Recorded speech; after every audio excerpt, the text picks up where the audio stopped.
오늘 하루 첫 시간 또 주말 또 하나님 앞에 기도하게 오신 우리 성도님들을 주님의 이름으로 축복합니다. 오늘은 질서의 하나님이십니다 라는 말씀으로 하나님 말씀을 나눕니다. 오늘은 은사에 대해서 이제 마지막 부분을 다루고 있습니다. 고린도전서 14장은 방언과 예언의 은사에 대하여 집중적으로 말씀하고 있습니다. 이 방언에 대한 마지막 말씀을 하면서 원칙이 있고 원리가 있고 질서가 있다라는 말씀을 하고 있습니다. 앞부분에 나와 있는 말씀을 한번 정리해 보겠습니다. 사랑의 은사를 사모하라.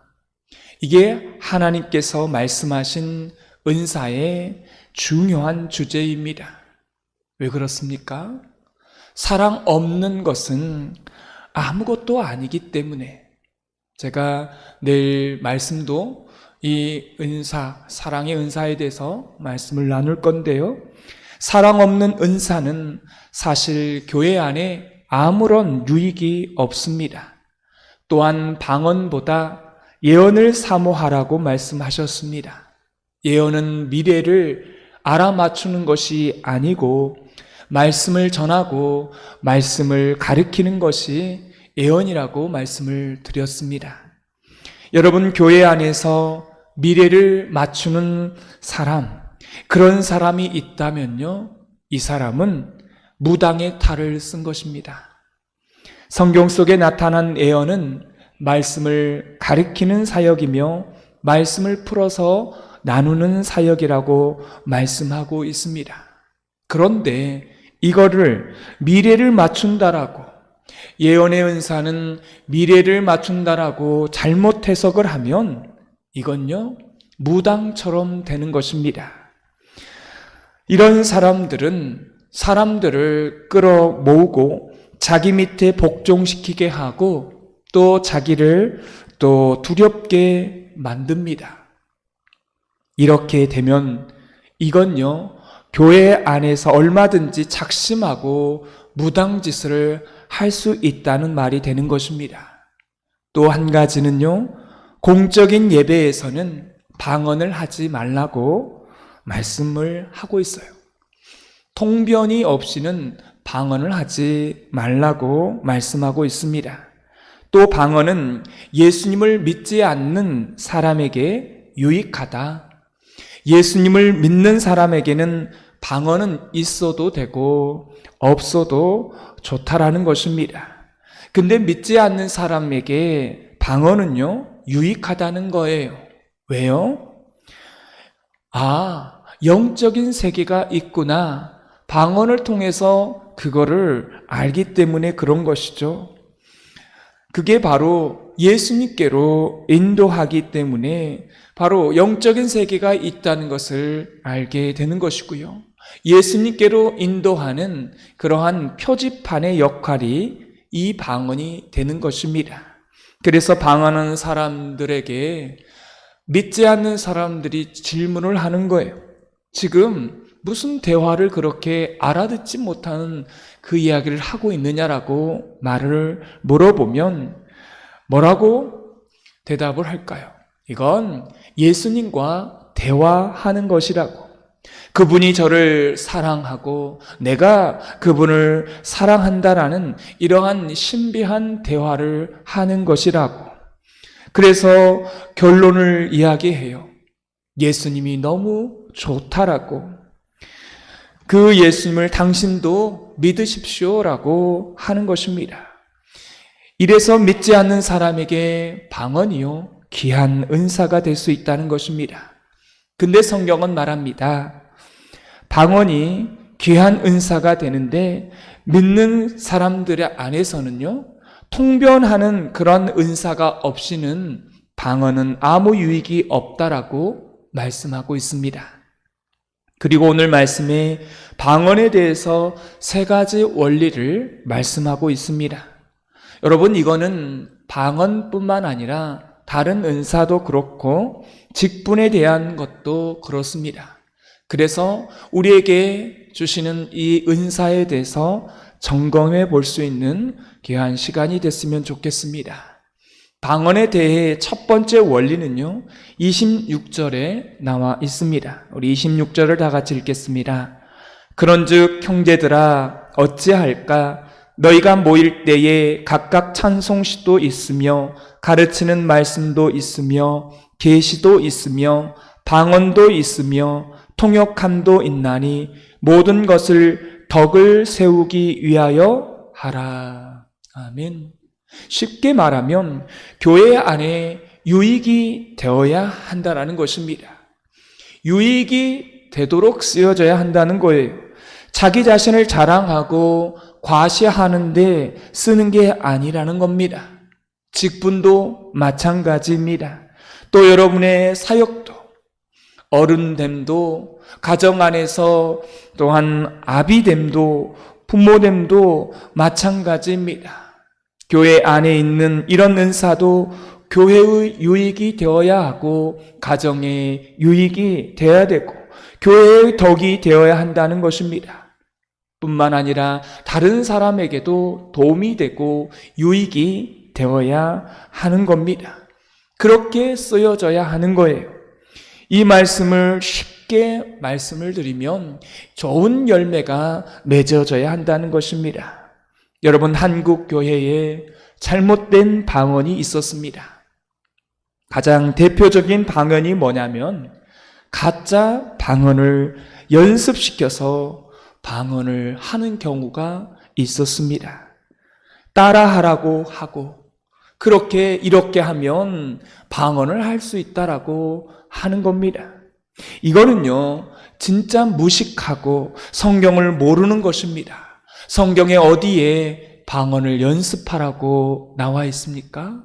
뭐라고 나와 있어요? 방언은 사모하라고 나와 있지 연습하라고 나와 있지 않습니다.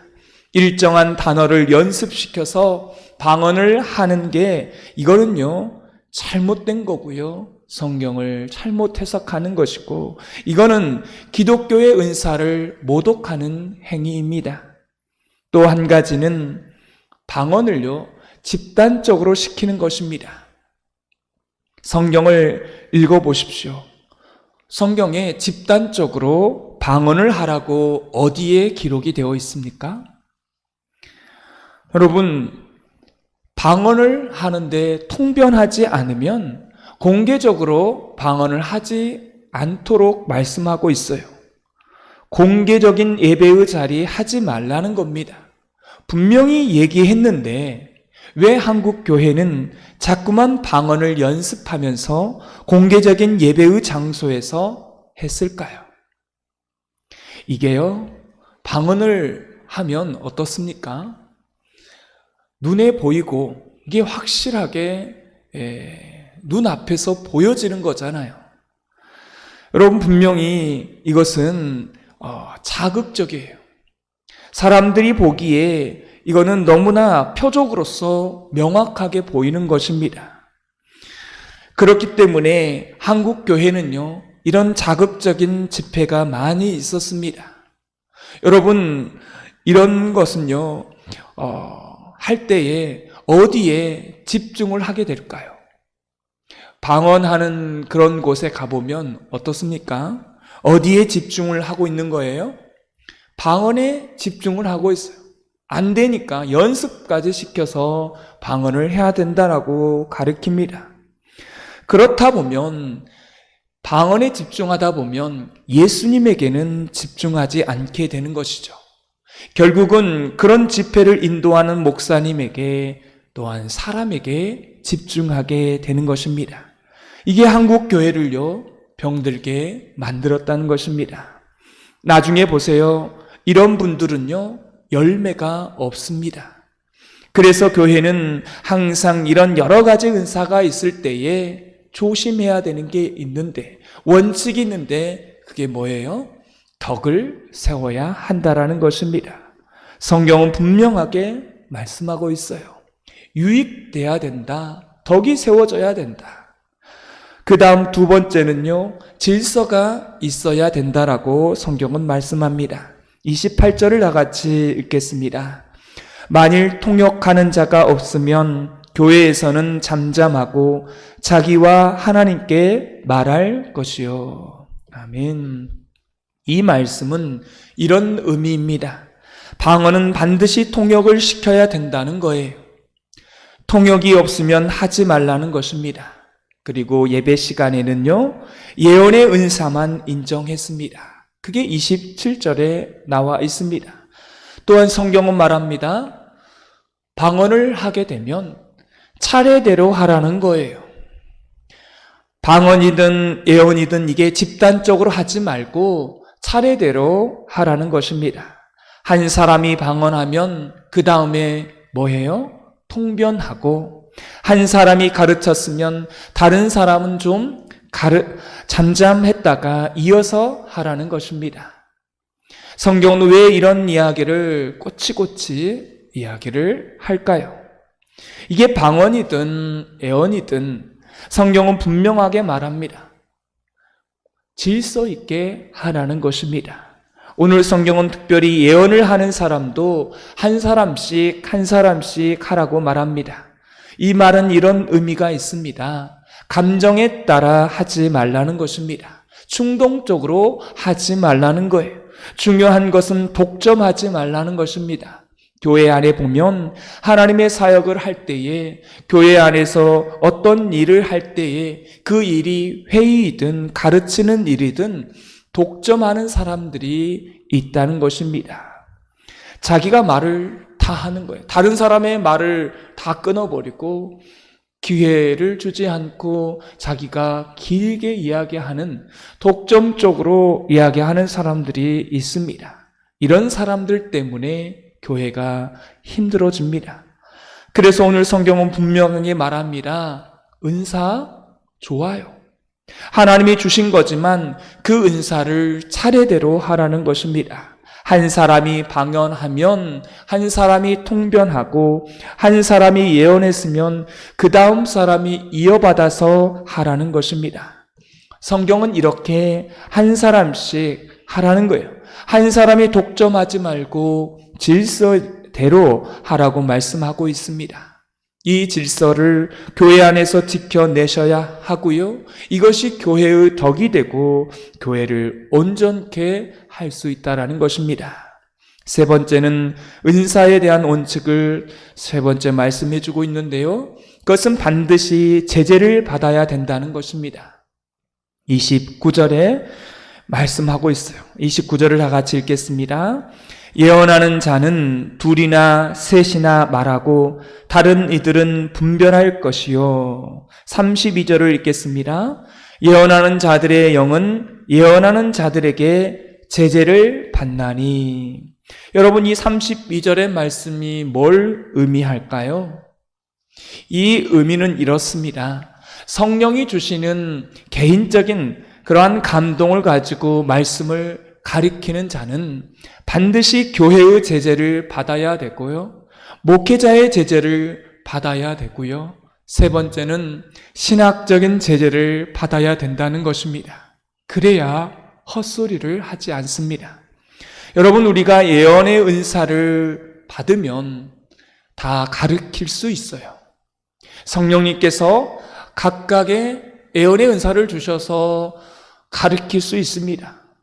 근데요, 여러분, 이 강단에는 왜 목사만 세워서 그렇게 하도록 할까요?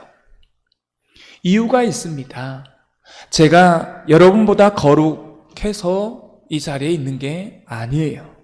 여기는 단 한 가지 이유가 있는데, 그것은 제가 신학 교육을 8년 이상을 받았기 때문에 제가 헛소리를 하지 않도록 신학 교육을 받은 것이기 때문에 이 자리에서 제가 말씀을 전하는 것입니다. 헛소리 하지 않도록 교육을 받은 거예요.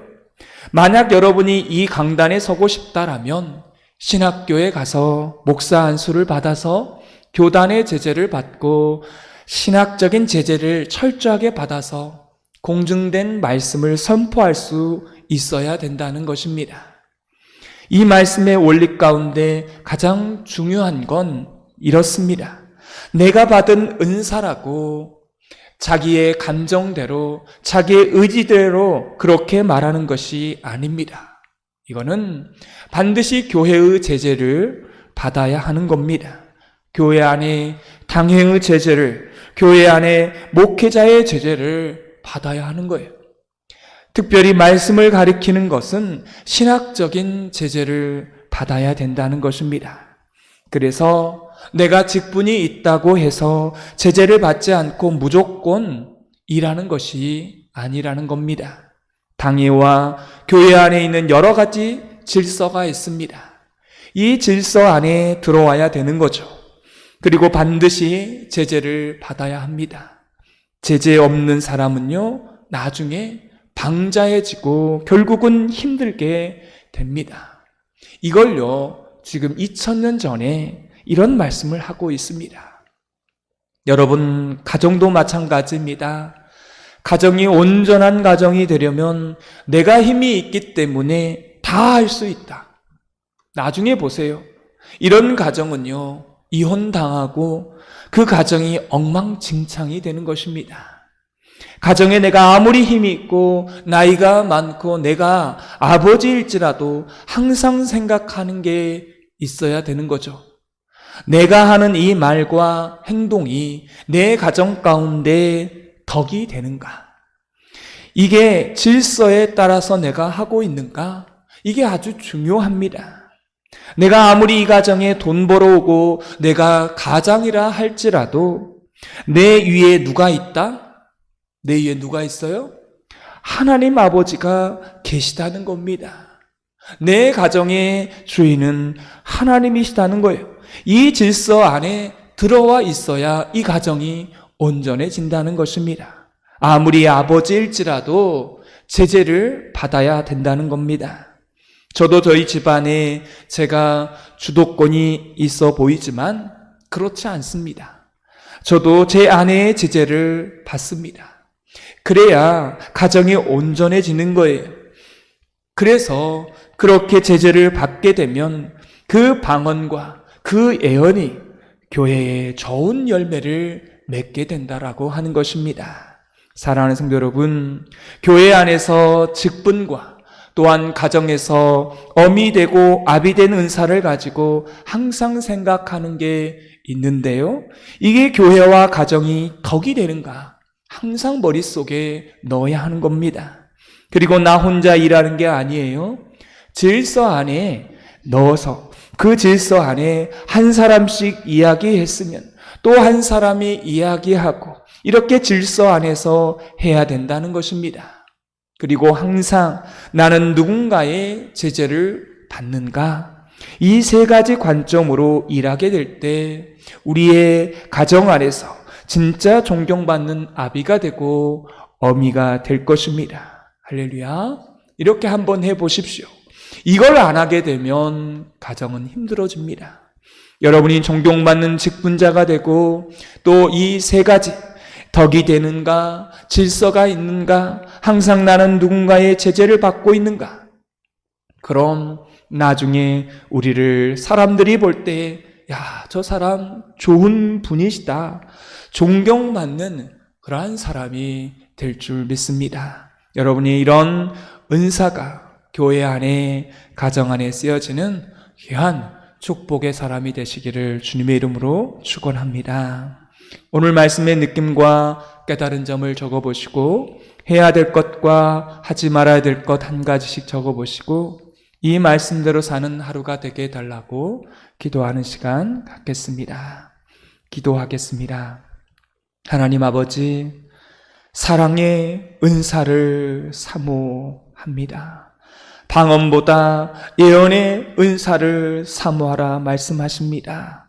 은사를 받아 일하고 또 그렇게 쓰여질 때에 이게 정말 덕이 되고 유익이 되는가? 내가 지금 이렇게 은사를 사용함에 있어서 질서 안에서 쓰여지고 있는가? 나는 제재를 받으면서 이 은사를 또한 사용하고 있는지 늘 염두에 두게 하시고 교회와 가정이 그래서 온전케 해줄 수 있는 그러한 은혜가 우리 가운데 있게 하여 주옵소서. 사순절의 절기를 보내고 있습니다. 예수님을 우리 삶의 중심으로, 우리 삶의 우선으로 모시게 하여 주시고 세상과 구별된 거룩한 삶을 살 수 있도록 그러한 마음으로 살아가게 하시고 예수님이 걸어가신 그 섬김의 길을 걸어가는 우리 모두가 되게 하여 주옵소서. 내일 주일 예배 가운데에도 성령님 임재하여 주시고 역사하여 주셔서 하나님을 예배하며 또한 하나님으로 하여금 새 출발을 하고 안식할 수 있는 그러한 하나님의 사람 되게 하여 주옵소서. 출타 중에 계시는 성도님들이 계십니다. 붙잡아 주시고 또한 새 학기를 맞아 학교에 나가는 우리 미래 세대 아이들을 붙잡아 주옵소서. 예수님의 이름으로 기도드려옵나이다. 아멘.